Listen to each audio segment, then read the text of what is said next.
Yo. Hey, man, we got a great show for you today. Look, we're going to be talking about PanAm Games. USA Rugby absolutely killing it at the PanAm Games. Of course, we want to also talk a little bit England winning the WXV tournament. And then, of course, it's a light day this week. It's a light one post Rugby World Cup. We got Squidge Rugby, World Rugby in beef once again. Y'all, we have a great-ass show for you today. I'm excited for it. I hope you guys are excited. But before we even get started, man, let's hit that intro. I think the minute I stepped on a practice field for rugby, the calling happened. An 8-year plan to be on the team. And I was in it within 2 years. Don't wait until you are a pro to be a pro. Right. And I walk around with a rugby ball sometimes and they're like, what is this child on? It looks like it was a heavy hit. It's up, it's not up. That's the first time I played like professionally. I'm making rugby money. How can I make money outside of it? And there's two Scottish guys, and they said, "Oh, you're here for the movie." That rugby is a game for all shapes and sizes, all cultural aspects. He looked at me and he says, "You guys are awesome." Man, we got a great show. Welcome to Rugby Swag. My name is Gift Time Bailu. Of course, this is a show where we talk to people about the things that they've done, created, taken advantage of in rugby. And of course, we got to talk about what's been going on in rugby on a regular day basis. But before we get started with it, of course, I need you guys to know, if you guys are enjoying this, definitely, please try and like and subscribe to the show. And more importantly, go tell your friends. If you guys don't know, you can find us around the internet at Rugby Swag Show on Instagram, at Gift A Bailu on X, at Gift Time Rugby on Facebook, YouTube, and TikTok. Man, we need to let your friends know. And look, not everybody is like set to be able to watch or to be able to do this. Of course, we want you guys to be involved in it so you can engage with us at the highest moment and points. But if you don't, definitely check out the podcast and take a look at it at Spotify. You can find it on Apple Podcasts, Amazon Music, iHeartMedia, and so many more podcast stations, because you know what? That's what we're about. All right. We are about trying to be in the place where people are so we can be able to learn more about the game, do a better job in being able to grow the game, be a better job in being able to be entertaining with the game. But most importantly, let's just have some fun about the shenanigans that go on within this community and this sport, because shenanigans and love are what make family. Am I right? I think I'm right. I believe I'm right, So, before we get started, all right, we got to hit it up with the ads, but stay tuned, because, man, I'm ready to jump into this right out the bat. Be right back. I'm going to let you get right back to it, but I want to talk to you about one of my favorite brands that are out there right now. Actually, I'm going to show you right quick. This is ketogenic coconut bread mix. This is a specialty flour blend that allows me to be able to eat almost whatever cakes that I want. Now, coconut is not typically one of my favorite flavors, but this has absolutely killed. And it's not just because it has great taste, not because it's just easy to make, but it's because it is absolutely not going to destroy my stomach. It is gluten-free, but not nasty. This is something that has been going on, and this company, Health Enhanced Food, has so many other options to be able to do and provide and customize to the needs that I want it to. And this is something that I think we all know, especially in this world. It's hard to eat grain flour nowadays. It's not good. It's destroying the stomach. People are getting new diseases, and you need to have some new alternatives. So I suggest definitely go check out Health Enhanced Foods. See what kind of bread you can make. And no, it takes 20 minutes to be able to make something from it. They have a slew of options, and they are well knowledgeable in the ingredients. Everything is transparent. Everything is made in the U.S. and then some.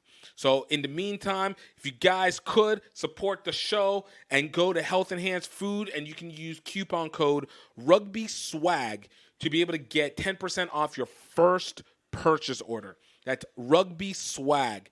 And you guys can go ahead and get your bread journey going on today. That's just your cakes, your pies, your bread, and of course, with Thanksgiving and Christmas coming around, you're going to need it. HealthEnhancedFoods.com. Let's get back to it. I love it, man. And look, let's get it kicked off, man. We got our first first talk of the day. Let's talk PanAm Games. Look, you know, I'm not gonna do the scores without hitting that music. Let's go. Let's go with it. We had a great one up for this week. PanAm Games were the ones to give it a watch. This is, if you guys don't know, this is the every 4 years, every 5-year tournament that involves all of the Americas, North America, South America, coming together to be able to play the game, happening in Santiago, Chile this year. And hey, man, this is the one that's for all the marbles in the America. I call it the top mad, crazy, dumb match, as it's for necessary. And needless to say, we came out with this one. Let's right off the bat, man. Big shout out to USA Women, absolutely killing it. You know what? We got to do this the right way. We got to do this the right way. All right. Let's actually celebrate the way that it is meant to be celebrated.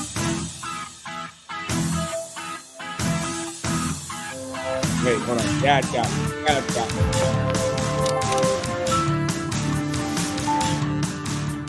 O mais inteligente dos híbridos. They don't want us to be great. Hold up. Beat them in the sky for the homies that ain't making it, my folks locked down. I never went nowhere. What they saying, loot is back. Blame it on that contour. The hood call it Ludiac. And I'm on this foolish track, so I spit my foolish flow. Yo, USA Women doing it. Like strippers' booties go. My verses still be serving. Like a million verses. Let's go. Right? Now I'm on the original version. Can't never count me out. Y'all better count me in. Got 20 bank accounts. Accountants count me in. Make millions every year. The South champion. Let's go. All I do, what? That's what we do, USA win, no matter what. Got money on my mind, I can never get it up. And every time I step up in the building, everybody hands go up. USA Women be doing it. And they stay there. No. And they stay there. First goal. And they stay there. Rugby 7. Cause all I do is win. And if you going in, put your hands in the air. Yo. That's what it's about. Yo, look, that is how we got it done. USA Women taking the gold. First gold in Rugby Sevens for the USA in any of the PanAm Games. 72 years of history that went down. We had a great show out, and this is a team that is ready for the Olympics, all right? A team that has got synchronization. This is a team that's out here doing it like they're supposed to mean it. And you have to love that, you know, man, this is a dream team right here. Look, this team, you know, absolutely dominating the competition, allowed only 12 points. And this is a team that each of the last two PanAm Games has been unable to get past the silver round, losing to Canada each and every time. Yo, we told our neighbors up north, we said, hey, we're not playing this game anymore, all right? USA Women absolutely destroying Jamaica, Colombia, Paraguay, Brazil. Shout out to my Brazilians. And then coming in the end in a great game against Canada to win it 19-12. Now, I know a lot of people are going to be like, yo, where was the game at? And it was on like a PanAm app or something like that. Like it's kind of a whack kind of thing. I'm not going to lie to you. I think that was probably a misnomer. And apparently it even had issues, but luckily the games are available on YouTube as per necessary. There is just one thing that I definitely know whenever I was watching this game on YouTube, definitely watching the finals, because it's the only one that was really worth paying attention to, was this one weird play that happened in the beginning that gave Canada its first score. Like I got to show this one, and it was odd. It was just super, super, super odd. All right, hold on. Let's get this thing up.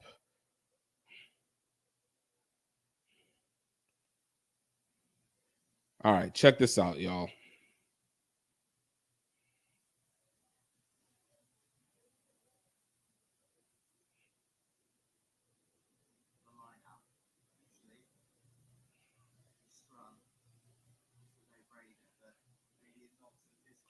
All right. So Canada, for those that can't see it, coming off of a line out, and they go into a moving maul, and the USA Women are just backing up, and basically just gave up like 20 meters, 30 meters of play before they made an attack on it for Canada to take it off the edge and basically get their first score of the day.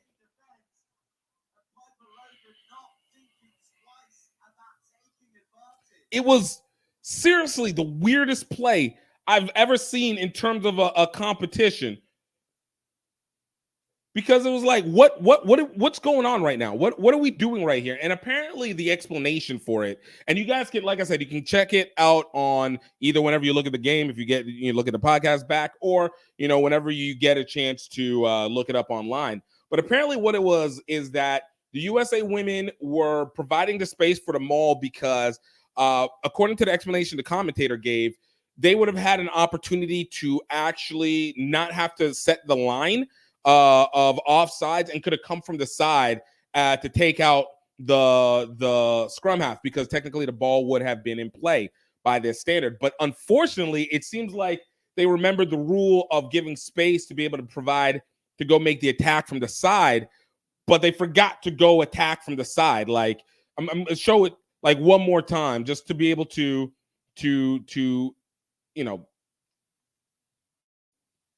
show the impact of what it was happening.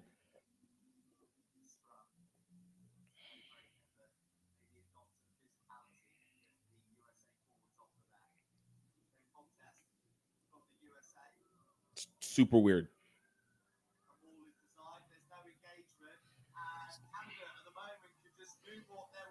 Like, you saw this, they gave him all the spacing. Just mini flubs, man. It's mini flubs like that. Obviously, we got to watch out for that.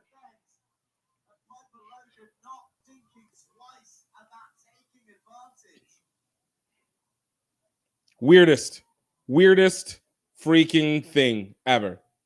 Absolutely weirdest freaking outcome you could ask for on that. But whatever it was, hey, it gave us we at least were able to recover, able to end up getting the win. Ended up being kind of a boat race, to be honest with you. But it was good. USA Sevens. Man, look, we got the roster. All right. We finally got the roster that's set. I know we've each of the last two Olympics, it has been a little bit of an underwhelming, especially last Olympics when Great Britain was just absolutely gutting us.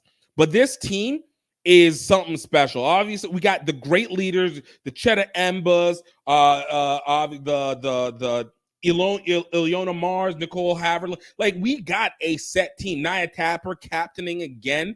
But I think what we've seen, especially with the HSBC Sevens, has been the increase of players like Nicole Sullivan, who I remember in 2019 absolutely killing it for Army, to see her now over the last 3 years absolutely gutting. And in this tournament, she was the top try scorer for USA. And this is a USA team that just was loaded on tries, absolutely loaded on tries.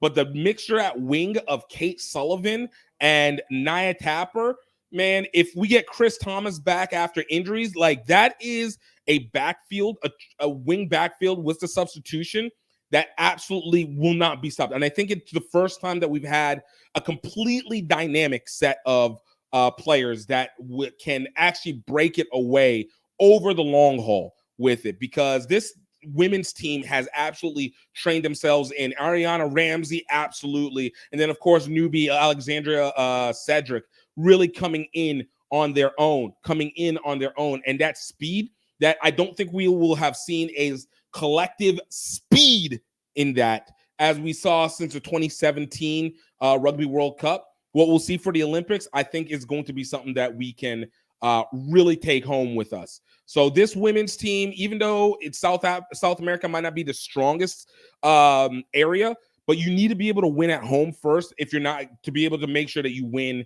whenever it comes to being on the road. And when we get to Paris, that's going to be basically a home game for Great Britain, for France, and just really the European teams that are going to be killing it out there. Now, unfortunately, it wasn't all, rainbows across the board. For the men's side, a slightly less impressive outcome for them. The men would end up coming in fourth in the PanAm, missing the medal round for the first time on a complete flip on the other side of it. You know, the men actually ran through their schedule pretty well, but man, when I tell you that Chile is now our true problem, all right? Remember when it used to just be like Argentina, we never really played them because they were just so D1, they were so tier 1, it just wasn't in our schedules. But we'd have like Chile, we'd have Mexico, Uruguay. Like these are the teams that would give us trouble. Brazil to some extent would give us a little bit of trouble, but you know, ultimately we would beat them. It's not that. It was one thing to lose in 15s, but in 7s, man, it hurts different, right? And we ended up losing to Chile, you know, 15-12 in the semifinals, knocking us into the 3rd round phase, and then losing in the rematch against Canada to fall in 4th place. So Argentina, Chile, and Canada would end up getting medaled in the PanAm Games, USA men falling out of it. Now, before I get super critical about them, I will say that this was definitely a new team. All right, this is not the 7th team that we've had of old, or even some of the ones that we've seen in training along the way. This is like a whole new set of guys that we have available to us. And I think this PanAm was much more of a tester than it was a actual trying to hopefully get a showing from it. I will say that, again, it still sucks because as a U.S. person, you expect to at least be a top 3. And it's not like Canadian 7s has been improving significantly. Like they've been probably on a bigger downfall than we have in the U.S. At their international stage. But for the U.S., man, like it just, it wasn't killing for us. But again, these are young guys, a whole new fresh team trying to take them in. I do feel like it's a little close, obviously, because the Olympics are just around the corner. But of course, we still got HSBC 7s and everything like that to still go through. So we're going to see what they can do. And this whole season is about to be a testing ground for the Olympics again, because we're missing guys, Perry Bakers, we're missing the Ryan Matthias's, obviously. Danny Barrett obviously is retired, but we're missing a lot of some of the key guys that has been staples within, like David Stills, even though I think he might now be playing football. But, those key guys that would have been primary people for the 7 for this, I think they're resting, getting them ready for HSB kicking off in December. So I'm not going to be harsh on it. It wasn't a great look, but solid. We had at least 4 players that were on the high scorers list. Nick Hardick, the second, off of 4 tries. Vipita, 4 tries, and then our guys, John Wendell and Daryl Williams, being able to do some stuff. So again, they did run through their schedule up until the buzzsaw of Chile, and then ultimately losing the rematch of Canada. So, it is what it is as it goes. It is what it is. Of course, I want to hear you guys' opinion. If you guys are paying attention on the live, definitely hit us in the comments. We can have the conversation. I love having the conversation. Of course, if you don't, definitely hit it up on the description in the YouTube videos, or send a message over on Rugby Swag to be able to talk a little bit, or talk in the comments on Facebook. All of it works perfect for me. And of course, we're up on Twitch as well. I always keep forgetting to add Twitch into the mix, but we're up on Twitch as well. But I don't want to get out of this PanAm conversation without talking about my new country, all right, because I am a permanent resident here as of now, of Brazil. Brazil finishing 6th in men's and 3rd overall in women's speaks volumes to the speed of the sport. We're going to talk a little bit about World Rugby and their attempts to hinder growth, but like Augustin P. Schott had really spoken on the fact that Brazil is a growing rugby nation. I know some of the guys that I associated with from Curitiba Rugby, that is the squad I'm trying to be able to play for more and more, time just permitting, but had a couple guys who played with the U20s and have been able to have some of the girls, the women out there, being able to play for the women's side. And coming out 3rd in the continents is impressive. USA, Canada, and then Brazil ended up, which they got 3rd, beating Colombia. But this is where you start to see that effort, like make the effort to grow the game the way it needs to be grown. Like you grow the game the way it needs to be grown. So give that shout out, obviously, to my people, got to put it out there. And then, yo, again, shout out to the friends of the show, all right? Yo, Cheddar Amber, if you guys want to check her out, episode 12, great convo. Naya Tapper, obviously the captain, doing it big. Check her out, episode 2, if you want to hear her. Big shout out to Jen Salomon with Mexico out there representing both for PR7s and for Mexico, killing it. And you can check out her episode 58. And then for Canada, Charity Williams for episode 10. Obviously, all Impact players. You know, we do it big over here, all right? We do it big. But, yo, I love the fact that we're able to have that representation. They were able to show out and, of course, get ready for that next step when it gets ready for HSBC 7s coming up in December. All right. So, hey, we're starting off hot. We're starting off hot. Next up, I want to get into the conversation of WXV1, man. England took it all, ended up winning this game 33-12 when it was all said and done. And I said to people last week, whenever this game was going on, and I talked about it a little bit on Rugby Odds on the Rugby Wrap-Up show. Shout out to Matt McCarthy and John Layfield, John the Champ Layfield. Like, this is a matchup that is becoming probably the primary rivalry in women's rugby right now. It's England versus New Zealand. This is the third major competition that they have faced off against each other. Back-to-back Rugby World Cups, and of course now this WXV tournament.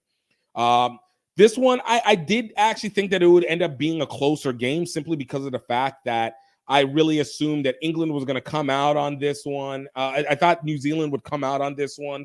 And again, show like they've been showing basically every major competition. Even though the statistics say that it's been a 3-3 split over the course of the last 6 years, but I don't think we really count the games that have not been the major ones. Like the test matches in between, the friendlies, that's neither here nor there simply because they don't count for anything. But whenever it's mattered most, New Zealand has taken it over the top. But this England team, I said it last week, they're thick, and that thickness plays a huge factor into them. And they absolutely were showing out in this one. The impact of the Premiership League definitely helps them in a huge way because those women were experienced. They knew what they were doing. I mean, you know what? I'm not even just going to talk about it, man. I gotta show out show out the highlights for this one because again, this was an actual interesting one. I'm not going to do the full ones because it's kind of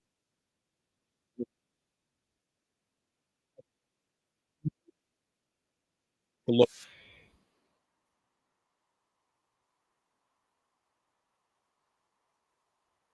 From Alex Matthews, superb control, and they open the Ellen back pedaling. Matthews packs, goes, scores the try.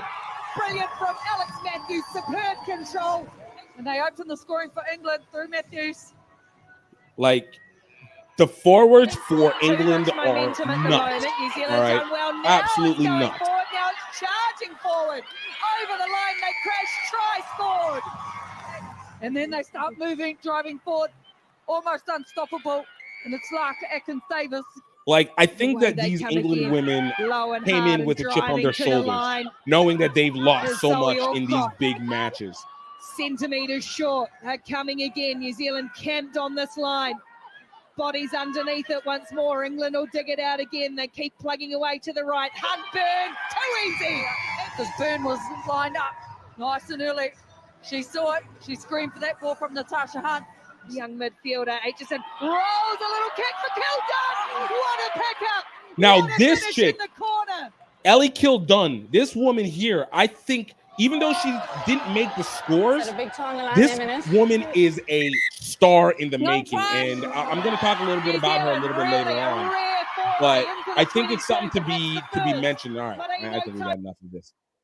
So to be said, like this matchup, this England versus New Zealand matchup, I think is everything. Now, New Zealand was missing, Portia Woodman,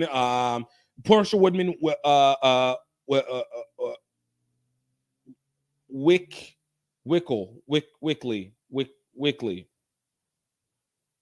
My bad. Portia Woodman Wycliffe were missing, some of the heavy hitters. That's one of the primary ones that were with New Zealand that typically are the breakers. So I do feel like this was also kind of like a newer team. And again, I think they're resting a lot of players, getting ready for HSBC, getting ready for the Olympics. But it was still an impressive outing for this 15 side, for the New Zealand side. Now, I talked about like Ellie Kildunn. Now, Ellie Kildunn is a 15. She's been playing at least since 2017 for the national side, but she's been an impact in this competition as a 15s. The style of play that she has been incredibly fast. That's very quick, very long-legged. I do feel like she has all the elements that look like a young player, and she's only 24. She's literally like, she started so young. Apparently, it has been playing since she was a kid, played with the boys when she was a kid, and then distributed up. But she has all the makings of a break-in player. Like, I think her rugby IQ is just getting better. Now she's playing for the Harlequins for Premiership.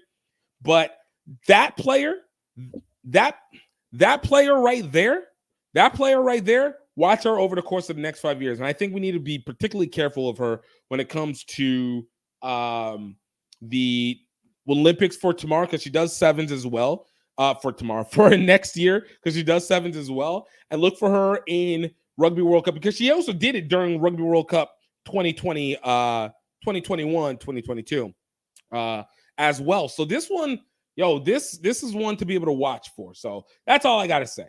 That's all I got to say about it. All right, y'all. Let me go pay some bills. All right. And we're going to be right back at the top with one of our top news when this goes. Does World Rugby actually want to grow the game, or do they just simply want to keep the status quo as always? I know there's a conversation we have all the time, but it has to be asked again, because you have questions. We'll talk about it more when we get back, man. Hey everybody, this is just the break train sending out a personal little video diary to all you people out there, where I am going to document me riding most of the way between Singapore and Tokyo for the 2019 Rugby World Cup. I needed help, and it came from Louisiana. We in Singapore, baby!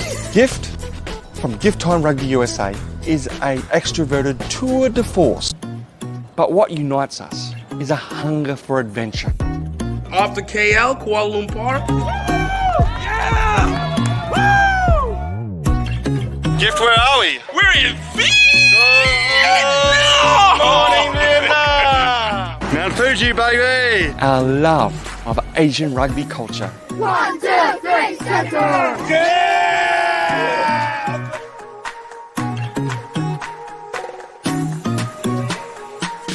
Rugby is starting to develop here in Cambodia for women as well. Valkyries, the mighty Valkyries! We're out here, we're running out of energy, we're running out of money, and we're feeling isolated. And yet at that critical moment, friends, family, sometimes complete strangers come on board. Before you know it, we're back in the game. Tokyo, here we come! Malaysia, Thailand, Cambodia, Vietnam. Watch the full adventure at crugby.vhx.tv. That's C like SEE rugby.vhx.tv. Oh, welcome back, y'all. Before we get on to the next subject, obviously, I like to keep these things positive. I think we do a lot of smack talking of World Rugby, and deservedly so. And I'm not about to let loose at this moment, but I do like to say I like to keep it positive. We had some great news, but this one actually kind of pisses me off in a different way, because it's like you're just not learning your lessons. So I know a lot of you guys know we had there's a guy named Squidge Rugby. All right, he's a YouTuber who does rugby breakdowns of games, and this guy does detailed, very funny, very humorous, but detailed breakdowns of rugby games. And he did one of how South Africa won the 2023 Rugby World Cup finals. All right. And when he got it out, it was supposed to be a great one. He did one like this back in 2019, which is when he really started getting his rise initially. And even World Rugby had put a block on it for then. And this time it's almost like history repeating again. And they got copyright claimed by World Rugby and shut down. And the question has to be asked, does World Rugby actually want rugby to win? Because this has been too much. We talked about this even before early in the season with Wayne Barnes, highlighted by Wayne Barnes, but it was also seen multiple times over with them shutting down videos that have their content in it. And, kind of looking at what Squidge did. And of course, Squidge is also a friend of the show. You guys can check him out, episode 52. Not the greatest sound, but we got some great information out of it nonetheless. But Squidge Rugby said on X, after just a few hours up, the video has been taken down manually by an employee of World Rugby and copyright strike given to the channel. Some 60 plus hours of work went into one video. So rest assured, we shall try our utmost to get it restored, but this is not in our hands. And this is something that has been a consistency with World Rugby. The irony of this being that Rugby World Cup is obviously the number one funder for World Rugby. That is basically their fundraiser for the entire 4-year stretch of what they look to be able to have. And they've consistently done this each year. I talked a little bit about this on Eagles Overseas and my boy John's X Live about the issues that come with media rights, when it goes to this. And it's something that, again, it would have made sense whenever it was in 2007, 2008, 2009, 2010, whenever the internet and more so social media was in its early stages, distribution was just getting up. I mean, 2012 is whenever Instagram came into appearance. So, I get whenever those contracts were structured, but it feels like World Rugby is consistently having this, I hate always sliding, but we won't call it what it is. This Ronald Reagan, Joe Biden-esque kind of view of the world, where everything is just like chaotic, and it just feels like it's going through dementia as it's returning back to old things, or just not reacting well, because demonetization or copyright striking on what would be, one, free advertising, and number two is something that you need in this era to be able to gain virality in audiences that are not yours. We saw that with highlights from the Rugby World Cup, and apparently, according to Squidge Rugby, he is not. He also didn't really actually put any major clips of the game. Probably a few, but even still, clips of the game inside of it. He claims it wasn't a ripoff of any of it. As he said, it was said the game was taken, video was taken down. He said it wasn't a ripoff on any of their content, and the tournament isn't on anymore. We're not in any broadcasters' way, and yet, once again, World Rugby breaks it down.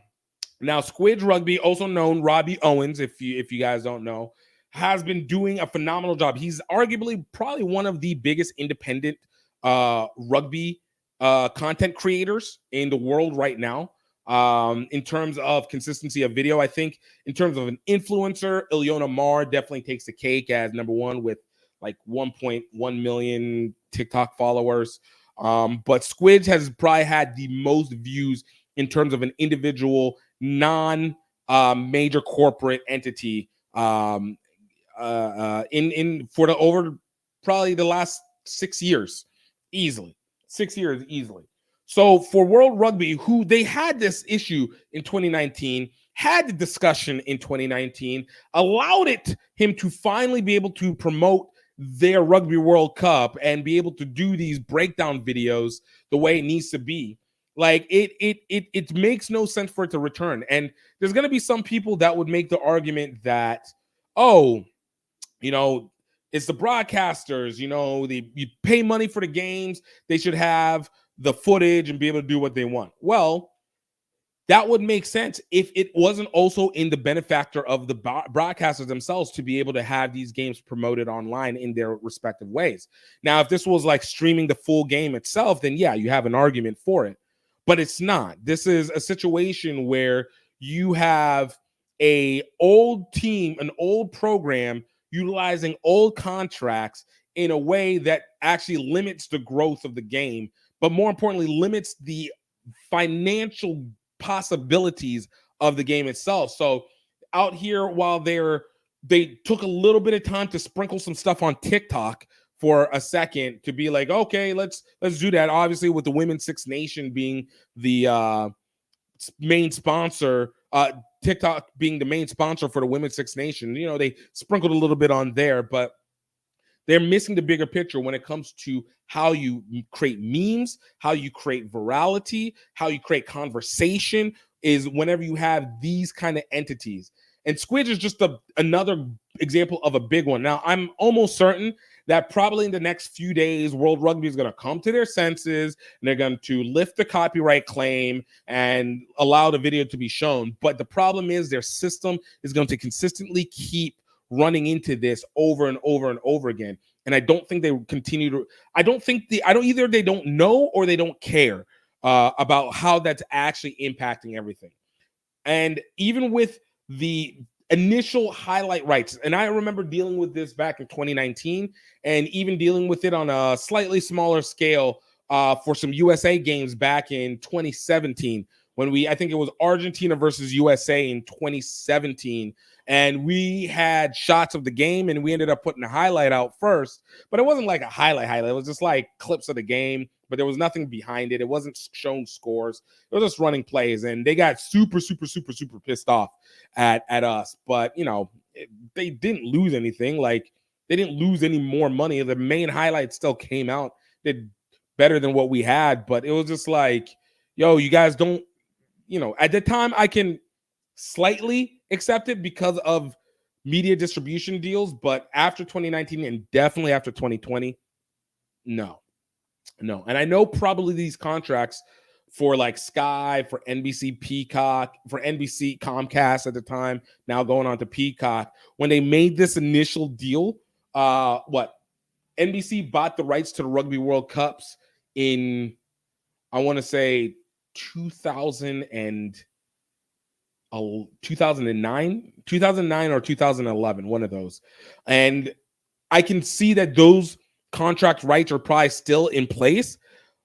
And maybe this is World Rugby's fear of like having a nullification of the money that they need to make from the distribution deal. But I can probably say with great confidence that Peacock probably does not give a damn about whether or not clips of the games are shown, because one, you know, the audience locally on their TV channels are probably not super viewing the Rugby World Cup because everything's on Peacock. So, you know, in this day and age, that's not going to hit anything.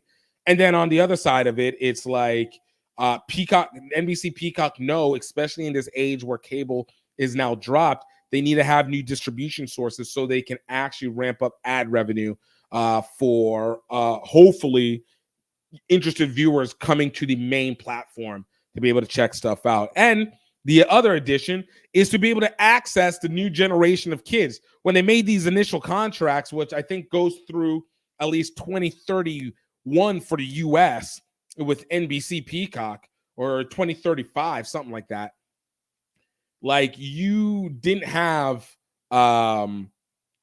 TikTok at its highest. Definitely, like I said, Instagram was definitely just a photo app at that point. Twitter was just starting and was still called Twitter.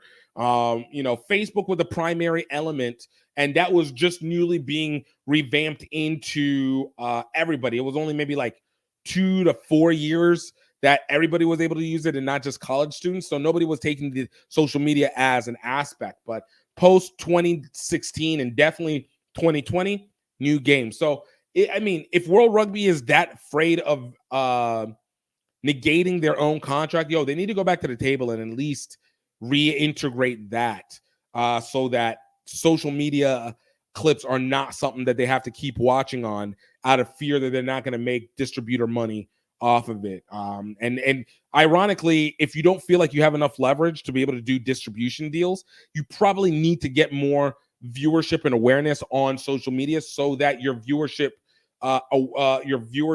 reach can actually be perceptively higher than it is at this point in time.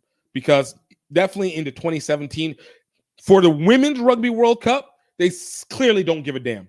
They clearly don't give a damn about the breakdowns. And I don't know if that's both an insult or that's a benefit, but they will allow those the Women's Rugby World Cup to fly all over. And honestly, it's been better for the Women's Rugby World Cup because you actually get to see the games if you don't have access to the distributor itself.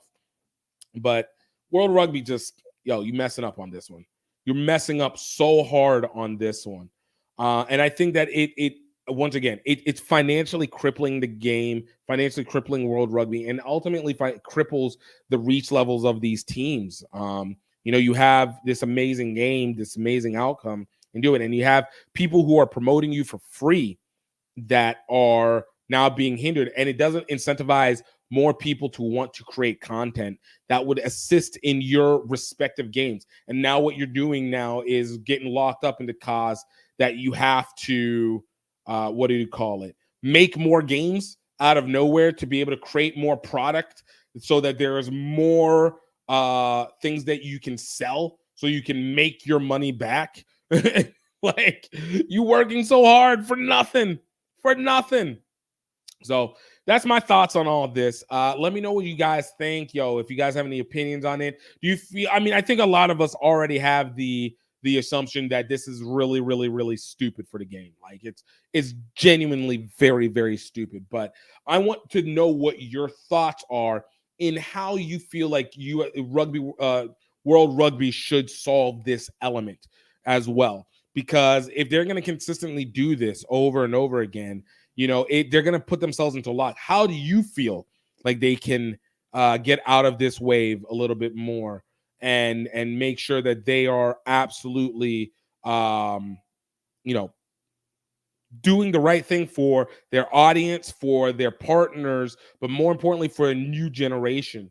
I remember, and before I let it go, I remember somebody on X actually put it up where in England, actually, that amongst Gen Zs, which, obviously they've come into their own, so now we have to care even more about them. But amongst Gen Zs, rugby union moved from a top 4 sport for people ages 18 to 21, ages 16 to 21, to now becoming a not even top 20 sport for Gen Zs in England, where the RFU is, who needs more rotation of fans, whose Premiership rugby is going down because they don't have enough money to support the teams based off a salary cap, not making enough of the revenue. And obviously, if you're losing a generation of an audience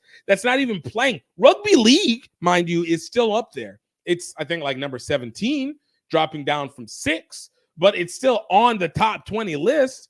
But rugby union completely being out, the RFU is looking for an opportunity to try and become Australia over the course of the next 10 years if they're not careful with what they're doing. And that goes on World Rugby and small things like that amongst so many others. The absolute lack of wanting to do it. And again, I hate slating my own presidents. Well, presidents. I don't mind slating Ronald Reagan, but this is some dementia-ish. All right. This is some backwards, old school, in the worst version of it, backward stuff. And you will not just kill the game, but you're going to kill at least the potential for it to be able to develop from the men's side. From the women's side, I think they're doing everything right. And there's a conversation about, is the women's game actually pushing the way that it's supposed to? And what makes it so different? And actually, you know what? We're going to talk about that. But I have this special mention. I had one other one, but I don't want to do that anymore. So we're going to talk about this. We're going to go hit up one last ad. You know, I know nobody likes ads, but actually we need it, and the support helps, and make sure that we can be able to do the things that we need to be able to do. So in the meantime, just hang tight, and we will be right back. Before I let you guys get back to it, I want you guys to go check out rugbyoutletmall.com. Yo, this is the place where we are bringing in casual rugby wear. We're trying to set up the designs, make sure that we are giving you something to represent rugby. That's not just a jersey, and that's not just your kit. It is something that you and your friends and your mama and your kids and your parents and your best friend and your wife and your husband and your boyfriend and girlfriend and your they, and just make sure that everybody is able to rock some rugby gear without having to necessarily be stuck to any one type of rugby gear. We want it for your day-to-day, everyday life. I know that's redundant, but that's how beautiful we want it to be. You know, definitely check out our most recent update, our Rugby Swag Show shirts. They're available now for purchase. You guys can get it, and for any first-time buyers, I'm talking to you, yo, I'm giving you guys 20% off the first purchase. Take as many as you want, 20% off the first purchase. And of course, if you guys will get on the newsletter, you guys are going to see more coupons and discounts that come along with that as well too. But 20% off, and all you guys need to use is coupon code GROWRUGBY. That is GREAUX Rugby. Great quality gear, definitely something for your present, something to be able to give. Obviously, we just got past the year, so that means birthdays are coming out. Valentine's Day is just around the corner, and you have so much more. Yo, hook your family, hook your people up with what's right. Hook your people up with what's right. Go to rugbyoutletmall.com and enjoy out, and of course, it helps support the show and our media endeavors. Let's get you back. Yo, welcome back, guys. Look, you know, we're coming on the end of the show. Special mentions I wanted to be able to talk about, special subject, and it really goes to what I just was asking before. Yo, does it seem like the women's rugby is outpacing the men's?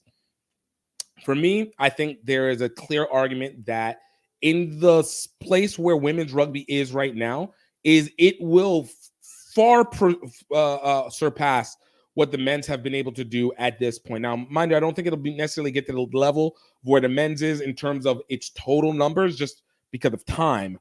But in terms of what the growth process will be from where it is now to where it will be in 10 years, which is about the amount of time that you use to be able to measure a sport, I think it will outpace what the men are doing. Now, you ask, why is it doing that? All right, because there's been so much stigma on what women's rugby is capable of, how people feel about it.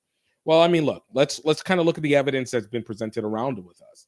Number one, you know, women's rugby has now put in leadership. The World Rugby Council is now far more packed full of women than it ever has been before, which made a huge impact for the game.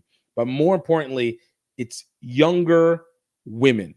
All right, we're talking about leaders. One of the people that we have, Ada Milby, who's been on the show.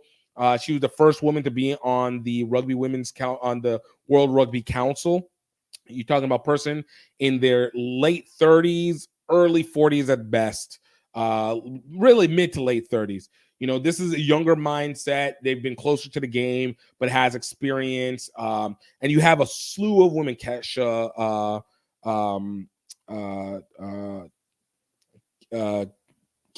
Downs, and people like that who have been able to make an impact on the game and been able to do things that are current to the time. So it's impacted the way that the women's. Once again, we talk about things like the TikTok sponsorship. I know World Rugby doesn't necessarily directly have control on Women's Six Nations, but they are a heavy influence on that. And TikTok being a part of that was a heavy influence. That's part of the reason why Ileana Mar got a huge push on social media way back in 2021 after her initial rise of popularity during the 2021 Olympics, 2020 Olympics, 2021 Olympics itself. Of course, then you start to see even the formats of games that are being now recreated, like the WXV tournament, which I think has actually been phenomenal success for what it's worth, for exactly what it's supposed to be, which is ironic because We're also against it for the men's, and it's good reason it's against it for the men's, but for the women's, it made perfect sense. So now you have regular games that people are able to see. You have an understood schedule on a centralized location that is able to build out from there. And then lastly, the decisions that are made across the individual unions that start from the World Rugby Council. You've seen far more women being empowered by basically girl rugby growth programs. We talk about them in tier 2 countries like in Africa. We've talked about it in the United States itself, Africa being like Zimbabwe, Uganda. You've seen the growth of it in South Africa. Like they are starting to pace out the women and actually bring them up into the coal. And that goes with good, young, and current leadership that understands the programs. Number 2, I don't think the women are kind of at the behest of tradition. Most of the women's programs really didn't start kicking off until somewhere around the mid 80s, late 80s. I'm not saying they didn't exist. I'm saying they didn't really start kicking off. And obviously 1991 Rugby World Cup Women's was the first major showcase, and that didn't even get filmed, but I think it provided the initial seeds. And since then, that's whenever your traditions start. So the women aren't at the chokehold of having to be traditionalists. They don't have a purism. They don't have a rugby way. They get to actually create and formulate their own traditions that are new and that are appealed. And to some extent, being so heavily doubted in the past has now helped them be able to be stronger and learn how to be able to maneuver through the audience to be able to have a greater impact on those future generations of women that are coming through. So you get to be able to make your own rules and not be stuck to this, archaic mindset that outside of the old leadership of the men being a aggravating force. Number 3, professionalism. I look, for whatever it's worth, man, professionalism is working for the European rugby. And the Premiership rugby absolutely is doing its damage. Clearly, the WXV tournament, all 3 winners were all from Europe, Ireland, Scotland, and England. That is major. That means more rugby solely done, even if not all the women are getting paid, but they get to do do better day-to-days, which means they get better time to increase their skill, which gives them better chance of being able to showcase the best version of rugby. And England is definitely one of the biggest benefactors. New Zealand has a partial pro system. Australia has a pro system.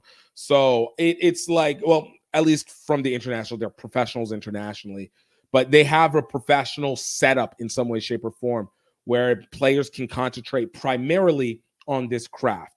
And I think that also starts to impact what you do for the girls that are coming up in the next generation, because I'm not a big believer that you have to be in a rugby culture to be able to be good at rugby. I think you need to be able to be in a situation where people will teach you rugby in the best way that fits to your culture, which I think is lost within the men's side because everybody is looking for the New Zealand replicant, the South African replicant, and from time to time, the English replicant. Not really much else from anybody else. Zimbabwe as well, but Zimbabwe is connected often to South Africa, so it gets that connection. If your coaches aren't from Australia, New Zealand, South Africa, or to some extent England, and or the UK, let's call it what it is, the UK, then you're underestimated, but those cultures don't necessarily fit to the culture that you're in. So the women aren't getting held to that, and I think you're seeing much more customization, which means the girls that are coming up get to be themselves and be able to play in a style that is formidable for them, which leads to a more entertaining style of rugby that goes along with it. And number 5, I think I'm on number 5. Number 5, I think ultimately there's just a growth of women's sports that is starting to gain attention. We see it a lot in the US, and there's a strong development and promotion for women's sports. I think financially it obviously makes sense simply because of the fact that, hey, women spend money on a greater variety of things statistically than the men's side. And of course, if you add women into your sports, you also get to increase more of the population that's included in your revenue books. But aside from that, the amount of promotion that goes into it, the amount of attention that's going into that is now putting more girls in a position that they don't have to be stigmatized as heavy on playing contact sports at that, let alone any other sports outside of what people would primarily reduce them into doing. So being able to step outside the range, being able to have people that are presented as representations, positive representations of those opportunities that they're able to access is setting it up. And I think the women's rugby game is going to outpace the men's simply because the men's side is restricted. It's absolutely restricted.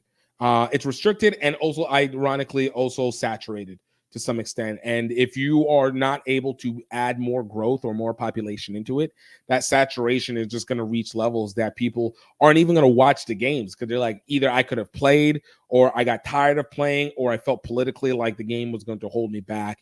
And so I just don't care anymore. And so they stop watching. They don't let the next generation watch because they don't have any consistency to it. And hence you watch development and reach and financial impetus just drop significantly over and over. So let me know what your guys' thoughts are on this. And I do want to know that, you know, what do you figure? Do you think I'm out of my space, or do you think that there's actually something to it? Or maybe there's not, and maybe it's just like everybody's kind of screwed or winning in the same way. They just have to keep it all together in some way, shape, or form. Just my thoughts here. You know, I just like to BS a little bit. But y'all, that is all that we have for you guys for today. I want to thank you so much for taking the time to pay attention to this. Watching. Something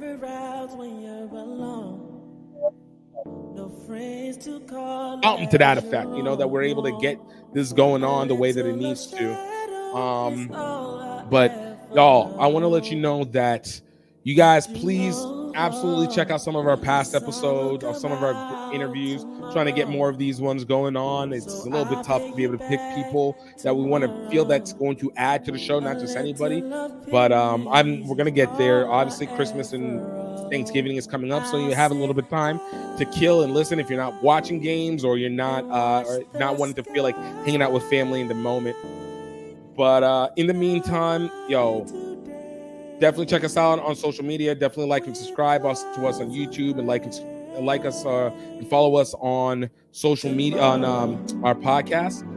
But most importantly, though, I hope that you are happy. I hope that you are healthy. And the most significant thing, and I mean this from the depth of my heart, I hope that you are, and you know that you are highly favored. Right? You are truly favored people. Until next time, y'all. Cheers.